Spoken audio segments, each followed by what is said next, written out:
இனி தலைமுறை மாற்றும் சரித்திரமே.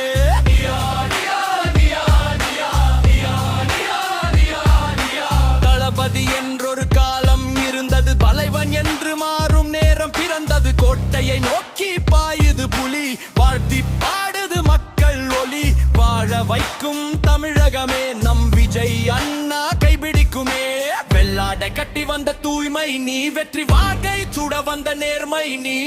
ஏழை எளியவர் கண்ணீரை துடைக்க ஏந்திய கொடிதான் நம் கொடி. கொடியில் வாகை மலரட்டும், மக்களின் முகத்தில் புன்னகை மலரட்டும்.